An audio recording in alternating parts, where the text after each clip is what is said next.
நண்பர்கள் அனைவருக்கும் வணக்கம். நமது சேனலில் இன்னைக்கு 248வது எபிசோடாக எங்கே நடந்த ஒரு சம்பவத்தை பற்றி பார்க்க போகிறோம் அப்படின்னு சொல்லி பார்த்தோம் அப்படின்னா, ராஜபாளையம் டவுனுக்குள்ளே ஒரு மரப்பற்றையில் வேலை பார்த்துக்கிட்டு இருக்கக்கூடிய முருகன் அப்படின்னு சொல்லக்கூடிய ஒரு 35 வயது மதிக்கத்தக்க ஒரு நபருக்கு தாங்க இரவு நேரத்தில் அந்த மரப்பற்றையில் காவலுக்கு இருக்கும்போது ஒரு அதிபயங்கர அமானுஷ்ய சம்பவத்தை பார்த்துருக்கிறாரு. அவர் கண்ட அதிபயங்கர சம்பவம் என்ன, அதை பற்றி தாங்க நாம் இன்னைக்கு 248வது எபிசோடாக நமது சேனலில் பார்க்க போகிறோம். மேலும் நண்பர்களே, இது உங்கள் ராஜா ஸ்டோரி. நான் உங்கள் ராஜா.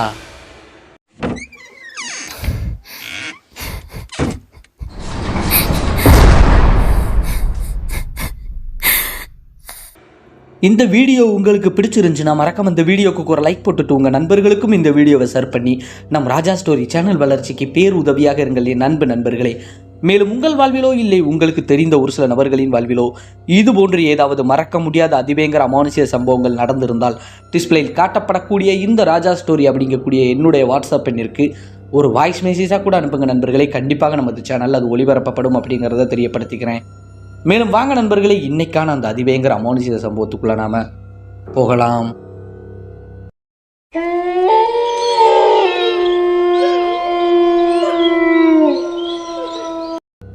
நாம் ஏற்கனவே குறிப்பிட்டு சொன்னது போல இந்த அதிபயங்கர அமானுஷ்ய சம்பவமானது ராஜபாளையம் டவுனுக்குள்ளே இருக்கக்கூடிய ஒரு மரப்பற்றைக்கு பின்னாடி நடந்த ஒரு அதிபயங்கர அமானுஷ்ய சம்பவம் தாங்க. இந்த சம்பவம் யாருக்கு நடந்தது அப்படின்னு சொல்லி பார்த்தோம் அப்படின்னா, முருகன் அப்படின்னு சொல்லக்கூடிய ஒரு ஆசாரிக்கு தாங்க.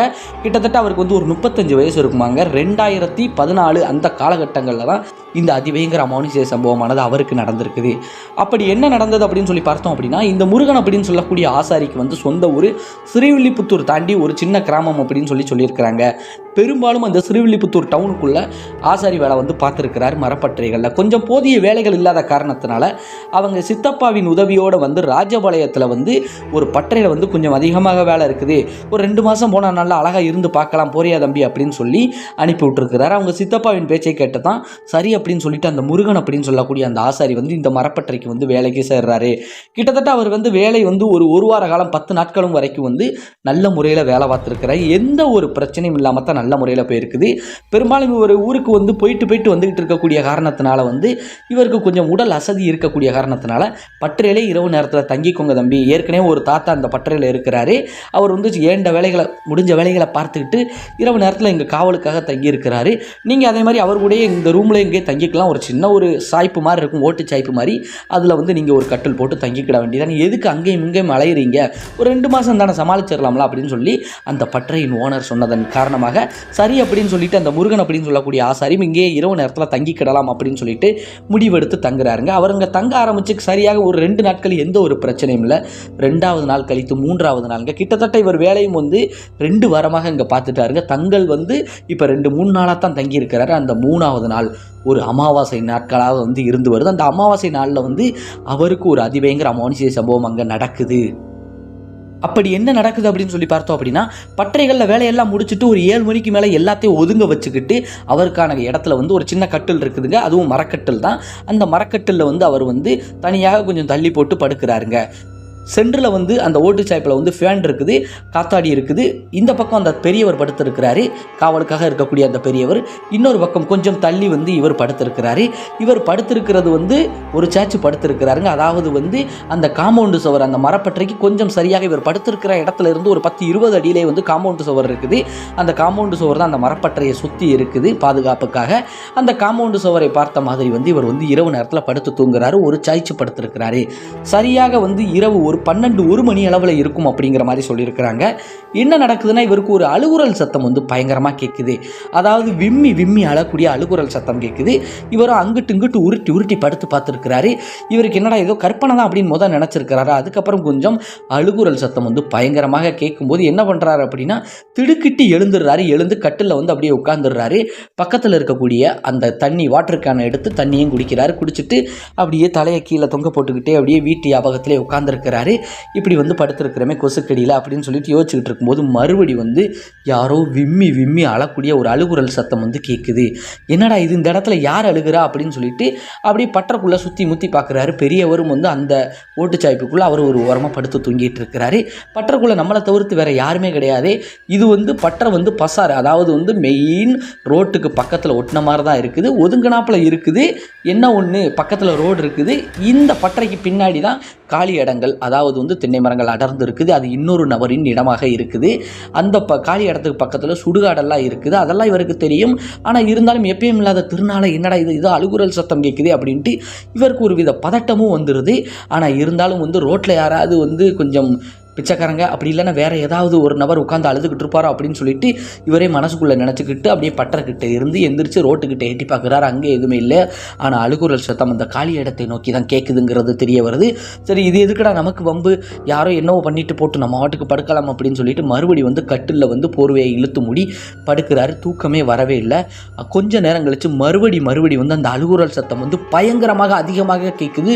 உடனடியாக வந்து கட்டிலில் இருந்து எழுந்து உட்காந்து அப்படியே பார்க்குறாரு அந்த காலி இடத்துக்கிட்ட எங்கே இருந்து சத்தம் கேட்குது அப்படின்ட்டு. ஏன்னா அந்த பெரியவர் நல்லா தூங்கிட்டு இருக்கிறாரு. பெரியவரை எழுப்ப வேண்டாம், தூங்குறவரை அப்படின்ட்டு இவர் வந்து அப்படியே சுற்றி முற்றி பார்க்குறாரு. அந்த காலி இடங்களில் வந்து தென்னை மரங்கள் தெரியுது. அமாவாசை இருட்டுக்குள்ளே கொஞ்சமாக தான் வெளிச்சம் தெரியுது. ஆனால் அந்த பட்டறையில் உள்ள வெளிச்சம், சின்ன ஒரு லைட் வெளிச்சம் வந்து அங்கே வரைக்கும் கிளார் அடிக்குது. அதனால் வந்து அந்த அப்படியே தென்னை மரத்தை அப்படியே சுற்றி முற்றி பார்க்குறாரு.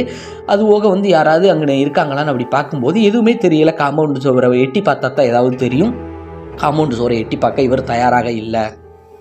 அப்படியே ஒரு 5 நிமிஷமும் கழியுதுங்க. இவர் வந்து ஒரு யோசனையிலே வந்து அந்த தென்னை மரத்தை அப்படியே பார்க்கும்போது இவருக்கு அந்த அமாவாசை இருட்டாக இருந்தாலும் அந்த தென்னை மரத்தின் உச்சியில் யாரோ இருப்பது போல், அந்த கொப்புகளை கிளைகளை ஆட்டிக்கிட்டு இருப்பது போல் தெளிவாக தெரியுது. இளநீகளை பறித்து கீழே விடுவது மாதிரி தொப்புன்னு ஏதோ சத்தம் கேட்குது. என்னடா இந்நேரத்துக்கு ஏதாவது திருட்டு போய் கொண்டு வந்திருக்கானா? அது பக்கத்து பில்டிங்கோட, அதாவது பக்கத்து இடத்துக்காரருடைய இடம், நமக்கு எதுவும் பிரச்சனை இல்லை. ஆனால் இருந்தாலும் வந்து இந்நேரத்துக்கு வந்து தென்னை மரத்தில் இருந்து இளநீ பறித்து போடுறது மட்டும் இல்லாமல் யாரோ அழக்கூடிய அழுகுரல் சத்தம் மாதிரி கேட்குது அப்படின்ட்டு உடனடியாக பெரியவரை எழுப்பலாமா வேண்டாமான்னு ஒரு யோசனையில் இருந்தாலும் கூட பக்கத்தில் வந்து டார்ச் லைட் இருக்குதுங்க.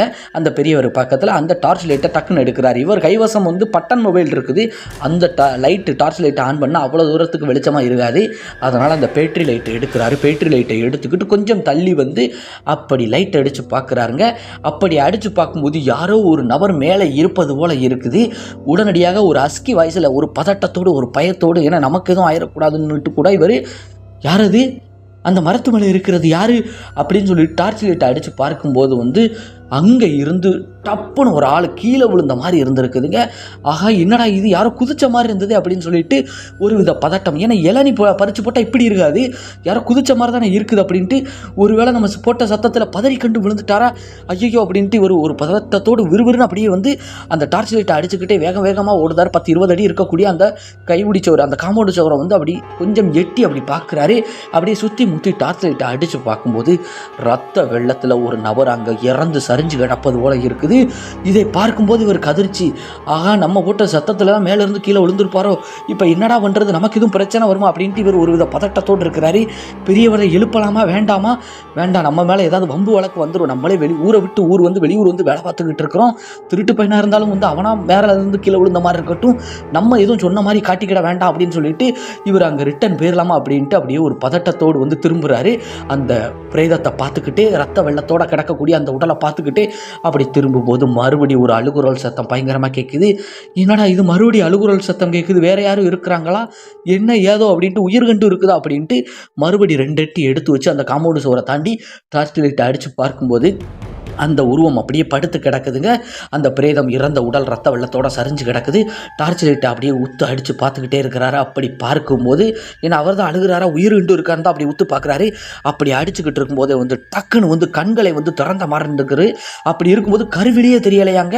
சரியாக இவருக்கும் அந்த உடல் கிடக்கக்கூடிய இடத்துக்கும் வந்து பார்த்தோம்னா 10-15 அடி தானாங்க. எனக்கு அந்த காம்பவுண்ட் சுவர் ஒட்டின மாதிரி தான் அந்த மரமும் வந்து அமைஞ்சிருக்கு வரிசையாக.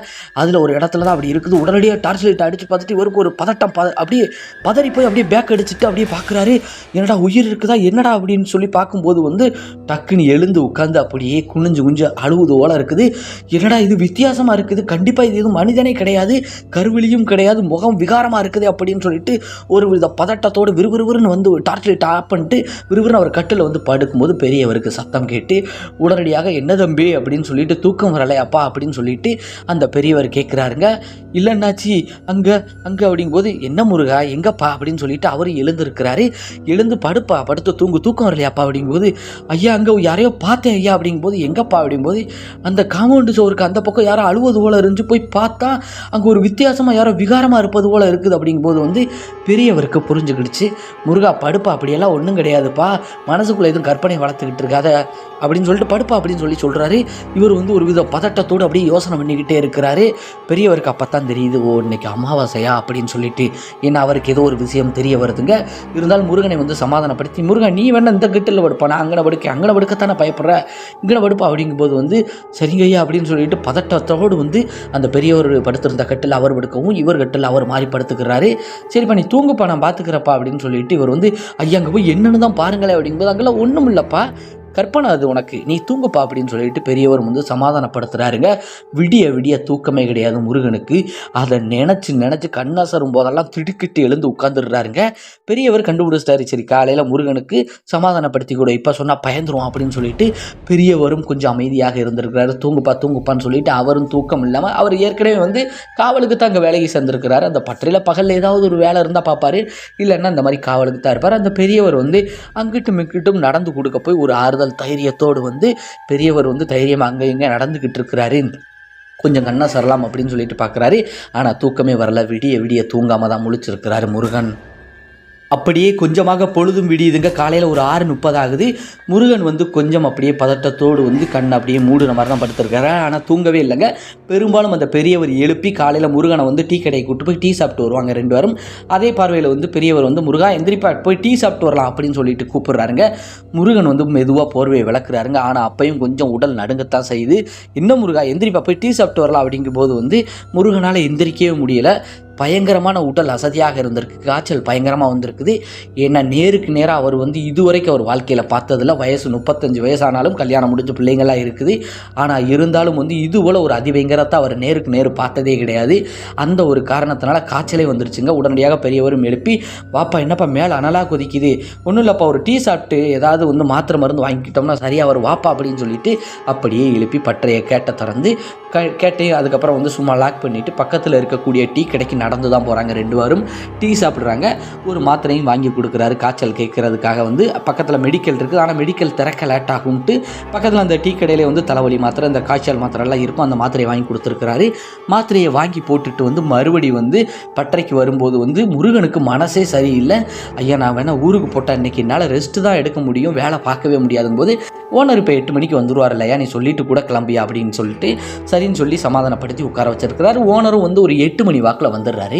அவர்கிட்ட வந்து நடந்த எல்லா விஷயத்தையும் சொல்கிறாருங்க. சொல்லி எனக்கு இது போல் காய்ச்சல் இருக்குது, ஊர் வரைக்கும் போயிட்டு வரேன் அப்படிங்கும்போது வந்து பெரியவர் அப்படி ஏற எடுத்து பார்க்குறாருங்க. அந்த ஓனரு என்ன தாத்தா அப்படிங்கும்போது வந்து அந்த பெரியவரும் வயசு கிட்டத்தட்ட வந்து ஒரு 55-60 வயசு வரைக்கும் இருக்குமாங்க. அவர் வந்து முருகங்காய் என்னத்துக்கு நைட் எதையோ பார்த்து பயந்துட்டான் போல என்னாச்சு, அதனால தான் இப்படி ஏதோ காய்ச்சல் மாதிரி தெரியுது, என்ன செய்யலாம் அப்படிங்கும்போது சரி ஊருக்கு போயிட்டு வரட்டும் சரியாக வரும் தம்பி முருகா, நீ வாட்டு இங்கே இருக்கலாம் பயத்தோடு இருக்கியா அப்படிங்கும்போது இல்லை ஐயா நான் ஊருக்கு போயிட்டு வரேன் சார் அப்படின்னு சொல்லிட்டு அந்த பெரியவர்கிட்ட அந்த ஓனர்கிட்டையும் வந்து முருகன் வந்து சொல்கிறாரு. ஆனால் இருந்தாலும் அந்த பெரியவர் வந்து சரிப்பா பார்த்து போயிட்டு வாப்பான்னு சொல்லி திருநீரை பூசி விட்டு அனுப்பி விட்டுருக்கிறாரு. ஒரு 2 நாட்களாக வந்து சொந்த ஊரில் அந்த சிறுவில்லி புத்தூர் பக்கத்தில் வந்து போயிருக்கிறாருங்க. எந்த ஒரு பிரச்சனையும் கிடையாது, கொஞ்சம் காய்ச்சலெல்லாம் சரியாக வருது.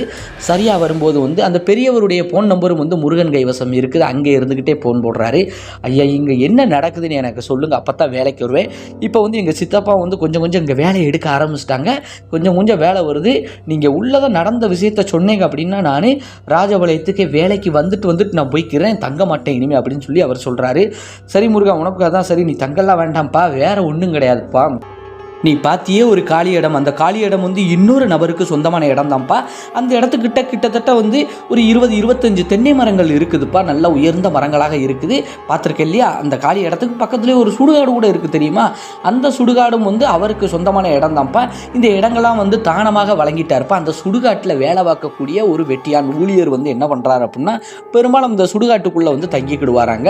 பிரேதங்களை எரிக்கக்கூடிய அந்த சம்பளம் வாங்கிக்கிட்டு அந்த இடத்தை தானமாக வழங்கிய நபருக்கு வந்து அடிக்கடி வந்து தென்னை மரத்தில் வந்து இளநீர்கள் எல்லாம் பறித்து கொடுத்துருவாரா. இவருக்கும் தேவையானதை வந்து எடுத்துக்கிடுவாராங்க அந்த சுடுகாட்டு ஊழியர்.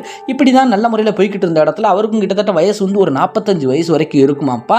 அவர் வேறு வந்து வடிவேலனா, அந்த வடிவேல் அப்படிங்கக்கூடிய அந்த நபர் வந்து ஒரு நாள் வந்து அந்த இடத்திற்கு சொந்தமான நபருக்கு வந்து அந்த தென்னை மரத்தில் வந்து இளநியை பறித்து கொடுக்கலாம், நம்மளும் கொஞ்சம் எடுத்துக்கலாம் அப்படின்னு சொல்லிட்டு தென்னை மரத்தில் ஏறி இருக்கிறாரு. அது வந்து ஒரு பகல் உச்சி வெயில் நேரம் தான்ப்பா. அது ஒரு அமாவாசை காலமாக வேற இருந்து வருது. அந்த நேரத்தில் வந்து இவர் என்ன பண்ணுறாருன்னா தண்ணி அடிச்சுட்டு தான் ஏறி இருக்கார். பெரும்பாலும் இந்த வெட்டியான் வந்து தண்ணி மது போதையில் இருப்பாராம். அந்த ஓனருக்கு சொல்லக்கூடிய வேலைகளை வந்து செய்வாராம். அந்த இடத்துக்கு உரிமையாளருக்கு வந்து அப்படி தான் அந்த இளநியை பறிக்கலாம்னு சொல்லிட்டு தண்ணி அடித்ததை கூட சொல்லலையாம். விறுவிறுன்னு மரத்தில் ஏறி 2-3 மரத்தில் பறித்து போட்டிருக்கிறாராம். கொஞ்சம் உடல் சோர்வு மேற்கொண்டு வந்து சரியாக சாப்பிடாமல் செய்யாமல் தண்ணி அடித்த காரணத்தினால அந்த தென்னை மர உச்சியில் இருந்து மேலேருந்து கீழே வந்து இறந்து விட்டார். நீ ஒரு மரத்தை சுட்டி காமிச்சிக்கிட்டே இருந்தியப்பா, ஊற்று ஊற்று பார்த்துக்கிட்டு இருந்தியே, அந்த மரத்தை கீழே தான் அந்த நபர் இறந்து விழுந்தார். அதில் இருந்து ஒரு சில அந்த அமாவாசை காலங்களில் வந்து ஒரு சில அதிபயங்கர காட்சிகள் என் கண்ணுக்கே தென்படும். ஆனால் இருந்தாலும் நான் வந்து இது பயந்ததே கிடையாது. அந்த வடிவேல் அப்படிங்கக்கூடிய அந்த நபர் வந்து என் கூட பற்றைக்கு பக்கத்தில் அந்த காம்பவுண்டு சுவர்கிட்ட நின்று அடிக்கடி பேசுவார். மேற்கொண்டு வந்து இறந்து போனதுலேருந்து எனக்கு அடிக்கடி வந்து அந்த வடிவேல் ஞாபகம் வரும். நானும் வந்து தத்துருவம் பார்த்த மாதிரி பார்த்தாலுமே வந்து அதை கண்டும் காணாத மாதிரி போயிடுவோம்ப்பா. எனக்கு வந்து பயம் கிடையாது. ஆனால் நீ வெளியூரை சேர்ந்த ஒரு நபர், உனக்கு வந்து அந்த வடிவேலனை பற்றி தெரியாது, நல்ல பையன்தான், என்னவோ இப்படி ஆகிப்போச்சு. ஆனால் இருந்தாலும் வந்து அந்த உருவத்தை கண்ணு முன்னாடி நீ பார்த்துருக்குற, உனக்கு வேறு எதுவும் பிரச்சனை வராது, நீ வந்து இங்கே வேலை பார்க்கணும்னா பார்க்கலாம்ப்பா. அந்த வடிவேல ஆன்மா வந்து யாரையும் இதுவரைக்கும் எந்த ஒரு சம்பவம் செஞ்சது கிடையாது. 2014 நடந்தது இப்போ வரைக்கும் வந்து எந்த ஒரு சம்பவம் வந்து யாருக்கும் வந்து நடக்கவே கிடையாதுப்பா. ஆனால் உனக்கு வந்து பயம் இருக்குது அப்படின்னு தெரியுது, நீ வந்து போய்க்கோப்பா, தங்க கூட வேண்டாப்பா அப்படிங்கும்போது உங்களுக்கு ஒரு பெரிய கும்பிடு என்னாச்சு, தயவு செஞ்சு நான் அந்த பக்கமே இனிமேல் வரவே மாட்டேன், எனக்கு வந்து 1 வார சம்பளம் பாக்கி இருக்குது, அதை மட்டும் நான் வாங்கிட்டு நான் கிளம்பிடுறேன் என்னாச்சு, நீங்கள் ஓனர்கிட்ட சொல்லவே வேண்டாம், எனக்கு நல்ல வேலைக்கு இதை சொன்னீங்க அப்படிங்கும்போது அந்த பெரியவரும் வந்து புரிஞ்சுக்கிட்டாரு. சரி, முருகன் வந்து ரொம்ப பயத்தில் இருக்கிறாரு, ரொம்ப அவரை வந்து நம்ம வந்து தொந்தரவு பண்ணக்கூடாது அப்படின்னு சொல்லிக்கிட்டு பேராசியாக என்னென்னு பாருங்கள். அதனால தான் இவருக்கு இப்படி காட்சி வந்து கண்ணுக்கு தெரிஞ்சிருக்கு போல தெரியுது. ஆனால் இருந்தாலும் வந்து முருகன் வந்து மறுநாள் வந்து அப்படியே வந்து அந்த ஓனர்கிட்ட வந்து சொல்லிவிட்டு, எனக்கு இந்த மாதிரி எங்கள் சித்தப்பட்ட வேலை அதிகமாக இருக்குது, இங்கே வந்து பார்க்க தோது கிடையாது, அங்கே இங்கே அலைஞ்சிக்கிட்டு இருக்க முடியாது, இங்கே நைட்டு தங்கவும் முடியாது, எனக்கு கொஞ்சம் பயமாக இருக்குது அப்படின்னு சொல்லி நடந்த எல்லா விஷயத்தையும் சொல்லியாச்சு. அந்த பெரியவர் சொன்னார் அப்படிங்கிறத வந்து எதுவுமே சொல்லவே இல்லை. சரின்னு சொல்லிட்டு அந்த பட்டறை ஓனரும் வந்து சரி இப்போ பார்த்து போயிட்டு வாப்பா அப்படின்னு சொல்லிட்டு முருகன்கிட்ட வந்து அந்த 1 வார சம்பளத்தை கொடுத்து வழி அனுப்பி வச்சிருக்கிறாரு. அதற்கப்புறம் முருகனுக்கு எதுவும் அசம்பாவிதம் அமானுஷிக சம்பவங்கள் நடந்ததா அப்படின்னு சொல்லி கேட்டிங்கன்னா எதுவுமே நடக்கலையாங்க. ஆனால் இருந்தாலும் அதை கண்கூட பார்த்ததில் இருந்து அவருக்கு இப்போ வரைக்கும் அதை மறக்க முடியலை அப்படின்னு சொல்லியிருக்காங்க. நண்பர்களே, நமக்கு இந்த சம்பவத்தை அனுப்பி வச்சது யார் அப்படின்னு சொல்லி பார்த்தோம்னா அதே முருகன் அவர் தாங்க நமக்கு இந்த சம்பவத்தை வந்து அனுப்பி வச்சிருக்கிறாரு. இப்போ அவங்க சித்தப்பாவுடைய பட்டறையை வந்து இவர் தனிமையாக எடுத்து தான் நல்ல முறையில் பார்த்துக்கிட்டு இருக்கிறாராம். சித்தப்பாவின் பையன்கள் எல்லாருமே வந்து முருகன் கூட தான் நல்ல முறையில் வேலையும் பார்க்குறாங்களாம். எந்த ஒரு பிரச்சனையும் இல்லாமல் நான் வந்து நல்லா இருக்கிறேன் அப்படின்னு சொல்லி முடிச்சிருக்காங்க. நண்பர்களே, நமது சேனல் வந்து அடிக்கடி வந்து அவர் பார்ப்பாராங்க. அதனால தான் அவருக்கு நடந்த இந்த அதிபயங்கர சம்பவத்தை நம்மளோட வந்து ஷேர் பண்ணிக்கணும் அப்படின்ட்டு தான் நமக்கு இந்த சம்பவத்தை முழுமையாக அனுப்பி வச்சிருக்கிறாரு. அவருக்கு ஒரு மிகப்பெரிய நன்றியை தெரிவிச்சுக்கிறோம். நண்பர்களே, மேற்கொண்டு இந்த சம்பவம் வந்து எப்படி இருந்தது அப்படிங்கிறத வந்து மறக்காமல் வந்து கமெண்ட் செக்ஷனில் வந்து சொல்லிட்டு போங்கள் என் அருமை நண்பர்களே. மேலும் இந்த வீடியோ உங்களுக்கு பிடிச்சிருந்துச்சுன்னா மறக்காமல் இந்த வீடியோக்கு ஒரு லைக் போட்டுட்டு உங்கள் நண்பர்களுக்கும் இந்த வீடியோவை ஷேர் பண்ணி நம்ம ராஜா ஸ்டோரி சேனல் வளர்ச்சிக்கு பேர் உதவியாக இருங்கள் என் நண்பர்களே. மேலும் உங்கள் வாழ்விலோ இல்லை உங்களுக்கு தெரிந்த ஒரு சில நபர்களின் வாழ்விலோ இது போன்று ஏதாவது மறக்க முடியாத அதிபயங்கர அமானுஷ்ய சம்பவங்கள் நடந்திருந்தால் டிஸ்பிளேயில் காட்டப்படக்கூடிய இந்த ராஜா ஸ்டோரி அப்படிங்கக்கூடிய என்னுடைய வாட்ஸ்அப் எண்ணிற்கு ஒரு வாய்ஸ் மெசேஜாக கூட அனுப்புங்க நண்பர்களே. கண்டிப்பாக நமது சேனலில் வந்து அது ஒளிபரப்பப்படும் அப்படிங்கிறதையும் தெரியப்படுத்திக்கிறேன். மேலும் நன்றி, வணக்கம் நண்பர்களே. நாம் அடுத்து இதே போன்று ஒரு அதிபயங்கர அமானுஷ்ய சம்பவத்தில் சந்திப்போம்.